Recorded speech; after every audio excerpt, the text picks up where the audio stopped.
What's going on, guys? jblader here, back again doing another Minecraft video. Thank you guys so much for tuning in. Today we are going to be playing on the Dragon SMP server.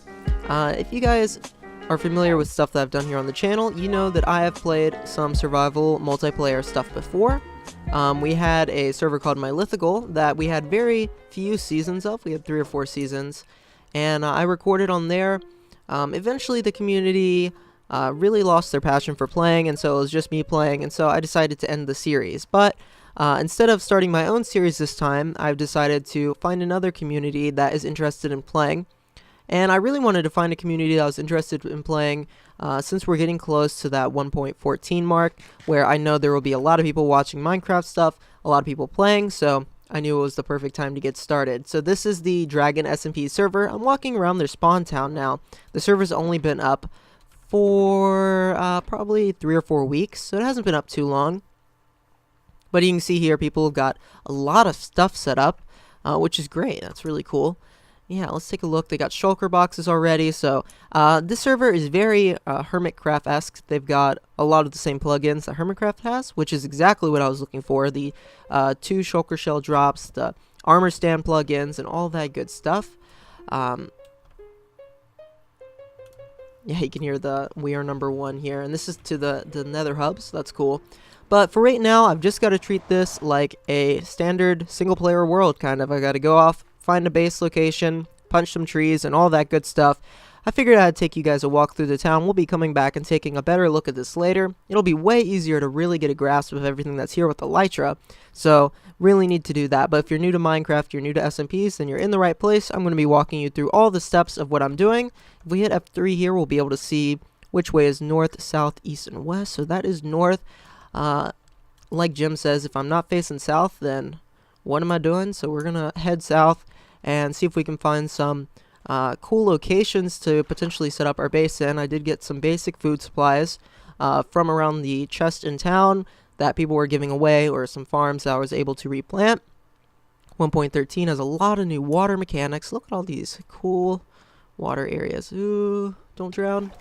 Yeah, so we're going to head this way, collect some kelp, and punch some trees. I'll come back once I found an area that I want to set it up in for right now.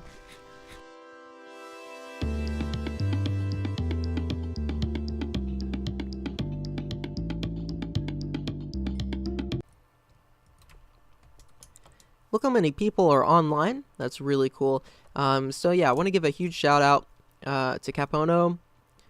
He is the owner here, and he has been really friendly. Everyone has been really friendly so far. I'm just going to keep heading south here, collecting some more resources, but I want to give that shout out before I forget.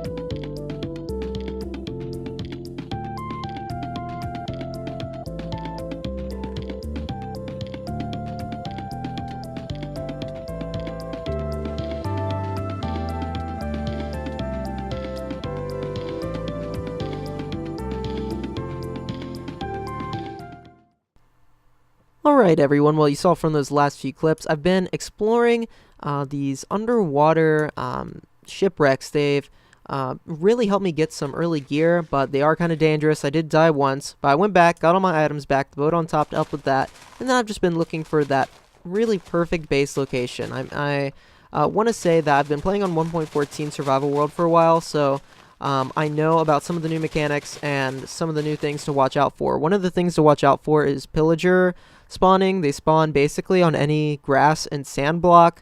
I have found a very nice location here. What's really nice about this location is that it is a peninsula. You may not be able to see, but on that side is water, and on that side is water. So what it'll allow me to do is, if I want to do something with villagers, I'll be able to expand off onto either side, and then the rest of the area can be all jblader land, and I can just build whatever I'd like to build. I have some ideas for bases, but I'll be expanding on that later. I just wanted to hop in and show you guys exactly what I've been working on. These are the items that I've gotten so far, so let's go ahead and get set up with the basic, setup that I do in all my worlds.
Hey guys, it's been a while since I have recorded an update. I just hopped back on the server, and it's time to show you and talk about a little bit of the stuff that I've done. So, you saw from those clips there, I've been busy setting up the basic farms. Look at my sheep farm. Yeah, I've got a lot of them. The reason why is I get wool. Wool is really good for a lot of reasons. Carpet is really good because mobs can't spawn on carpet. So if I want to do a farm where I need to reduce the amount of mob spawning, carpet's great. Also, wool is a great building material for some houses and, I don't know, any decorative buildings I want to build, I guess. I've also created some diamond armor. But if you look, I'm still wearing some iron because I want to be able to enchant it before I wear it. I've got some decent picks. These are the first two that I got. Not the greatest. But eventually I was able to get this one. And then I was able to get a fortune. This has allowed me to get enough diamonds to do all of this stuff. I've got a little auto smelter here. It just uses some hoppers. It's very slow, but it gets the job done. As you see here, I'm just smelting up some resources from the last mining session that I went through. Let's actually take that andesite out because that can't be smelted. And starting to build up some stone because I use stone brick a lot, and stone slabs. This is my little AFK hole here. I've just got a bed in there. And I've started to clear out some of this land of the grass and the trees. Having an efficiency 4 diamond axe definitely helps with that, although I need unbreaking on it, but we'll get there. I'm starting to put some jack-o'-lanterns in the ground. This is to help light up the area. It's a little bit better looking, in my opinion, than having torches spread out like this. And I'm able to set it up in a grid pattern, so it's a little bit nicer. This is my cow farm, and I'll show you how it works real quick. It's really simple. I've got a wheat farm over here. Very, very simple stuff here. Just 9x9 plots with water in the middle. Go ahead and plant it. Really easy to harvest. So how this works is I've got this 1 block gap here, and then I filled this up with cows by just I put 2 up here, and then I closed the gap, and then I bred them all. And now if I just hold down right click and walk back and forth, the baby cows will be created, and then they will fall into this little area down here, or sometimes they'll land on the fence, but that's okay.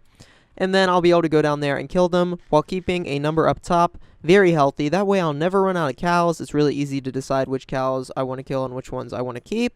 And that allowed me to get this enchanting setup over here. You don't need too many bookshelves. You only need 15, I do believe. 1, 2, 3, 4, 5, 6, 7, 8, 9, 10, 11, 12, 13, 14, 15. Yeah, 15. So this corner block, I put a jack-o'-lantern for lighting. And then we got the enchanting table here. For enchants, I always try to get fortune first because it's just so good. And then the second one I try to get is looting. As you see here, I got Bane of Arthropods. So that's not what I want. I'll enchant another item and come back to it and try to get something else. I'm going to go ahead and sleep through this. These are the trophies. I don't know if I've had time to talk about that yet, but we're going to be collecting the trophies from the achievements here on this server. Let me show you guys these. This is the Headhunter trophy, and this is the Bedhead trophy because I slept in a bed. Some of them are very easy, some of them are not very easy, but this server has custom, it's got custom achievements, which is really cool. You can see here I've got some of the really basic ones. Bedhead right there I've got. So that's kind of cool. And then they've got the normal achievements as well. Sniper Duel, all that stuff. Here's some of the other ones for this server. They got like Player of the Month, yeah, event trophies, stuff like that. So you can just collect the trophies, and it's kind of fun. Just another little mini game thing you can do. So I'll be collecting these kind of passively. I'm not going to go out of my way to collect them. Usually I would build a fishing farm, but fishing farms are not enabled on the server, or you're not allowed to build them. Basically, fishing farms are way too efficient. You can get way too many levels, way too many free items for free. And although I really do like fishing farms because they are just so good, they are definitely broken, and they make a lot of the other things in the game that are useful, like food farms and ways to collect saddles. I don't know, they just make a lot of the other farms obsolete because they are just so broken. So I understand why the admins here don't really want us to make them. Although in my own survival worlds or in servers that do allow them, of course I'm going to be making those because, yeah, those fishing farms are like super good. So moving forward, I'm going to be, sorry about the rain by the way, moving forward I'm going to be landscaping this area a little bit. I'm going to be continuing to farm these basic resources because this is what I like to do first. Go ahead and get a huge plot of land where mobs basically won't spawn. I'll light it up, get these basic resources here with the sheep spawning, or the sheep farms, and I can farm up enough food to be okay for a while. I'm eating apples right now because I've been cutting down trees. You can see my map here. This is my little waterway peninsula that I'm setting up in. We're right here, and this is the in front of us, and this is behind us. And so I definitely want to just clear out a huge area here, a huge perimeter. I might even put up a circle of some sort because I don't know really what I want to do yet, but basically I want to have an area where I can set here and have a huge area of this cleaned out. I need to expand this map actually. I might make it a huge like 5x5 instead of a little 3x2 so we can really see what we're working with here. But I think this is a good spot, and it's a great it's a great way to really start this episode 1. We've got a great start already. Let me take you in here to the Nether. Some of the people here on the server have a crazy amount of stuff. I mean, they've got like guardian farms already, they've got iron farms. That's really cool, and I want to do some of that stuff, but I want to do it on my own. I don't want to pinch their materials really or just steal from them. I want to be able to do my own thing. So this is my little nether hub that I've got so far. We'll be connecting it up to everyone else's nether hub, and then we'll be able to explore their bases, maybe borrow some resources here and there if it's okay with them, of course. And just visiting their stuff to see what other people here are up to, but it's always got a lot of active members, and they're always building really cool stuff, which is really cool. I've been coming in here and gathering nether quartz because nether quartz is just so good for experience. If you didn't know, gathering nether quartz is one of the best ways to get some early experience in the game. So let's go back through here. That one over there sinks up too far to like the west, so yeah, you got to use that one, but that's okay. Eventually, maybe our base will be big enough where we'll need multiple of those things. But thank you guys so much for watching this first episode of the Dragon SMP. The server is really active. They got a lot of really active members on here that really know what they're doing. They build some really cool big things. I'm looking forward to joining them and building some really cool things as well. Thank you guys so much for watching episode 1. And stay tuned for episode 2 here in the future. Thanks for watching, guys.